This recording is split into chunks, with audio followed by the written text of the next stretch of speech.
This roll of film contains today's video.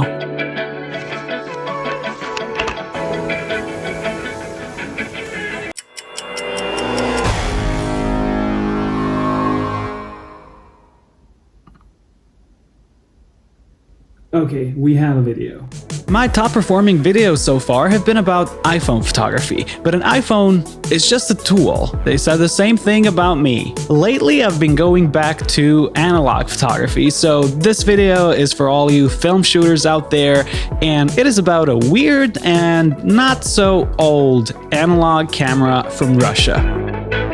So here's the deal. This is my test roll shot with a Zenit 412. Not all photos are great, but that's the point.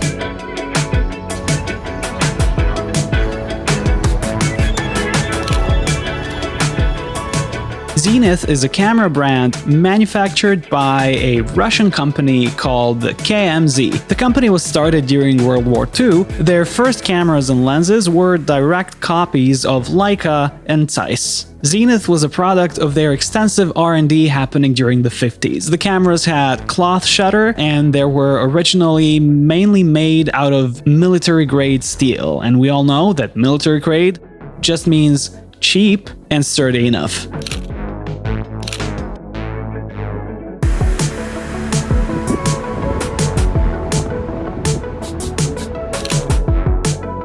The cameras were actually really popular, and they were exported to 74 different countries. They were particularly successful in regions like South America because they were cheaper than Japanese cameras.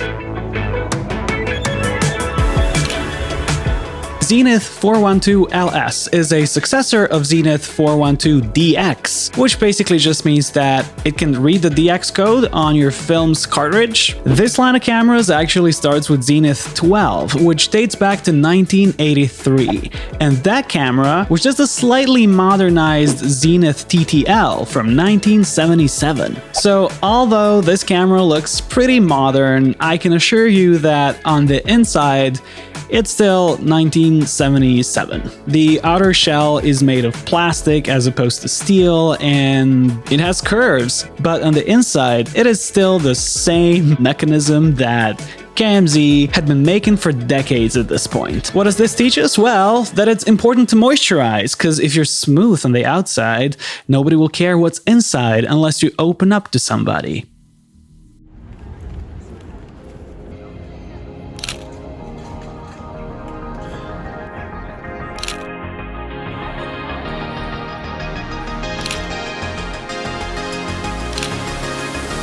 The manufacturing of Zenit cameras basically ceased in 2005, and you can definitely imagine how unattractive the cameras made following a recipe from the 70s were in the mid-2000s. A couple of years ago, there was a limited edition Zenit made in collaboration with Leica, but there were only 500 units and the prices were quite high, so I don't want to go there. Zenit makes lenses now, and if you're interested in funkier glass, definitely take a look.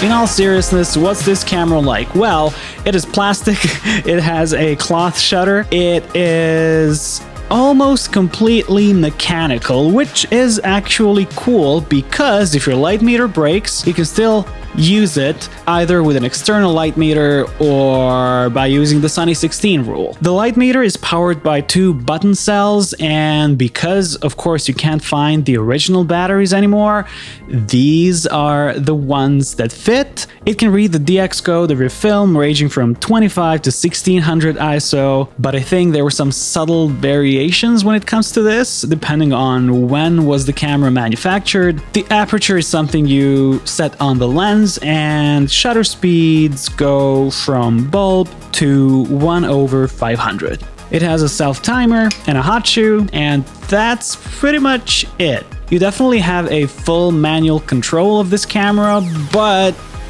it is really not too advanced, you know, just bare bones photography, which is good, actually.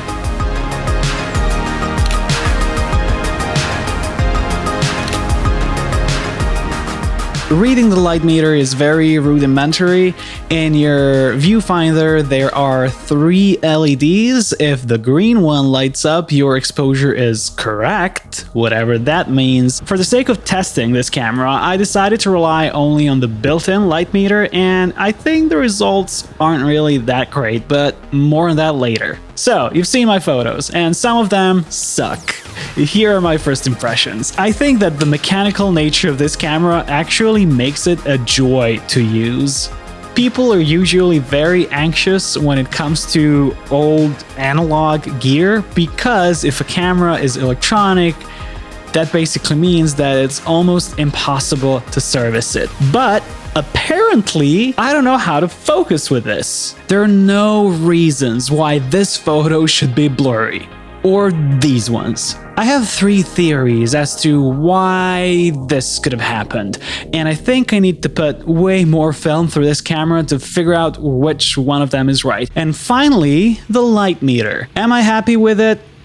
Not really. I had 2 or even 3 instances where I got it to go completely crazy. And I also wanted to deliberately overexpose my Kodak Gold because I generally like that look, but I think the light meter isn't precise enough for something like that, so I ended up grossly overexposing some of my shots. But, you know, is it fun to use? Yeah. Are the lenses interesting? Yes, they are. Will I use it again? Definitely. Stay tuned and subscribe. There might be an updated version of this video once I put more film through this camera and I have more definite conclusions about it. I'm definitely not following my upload schedule here on YouTube. As you can hear, I'm recovering from a tonsillitis and it has definitely impacted my workflow. But stick around. A lot more photography videos will be coming your way. I'll see you in the next one.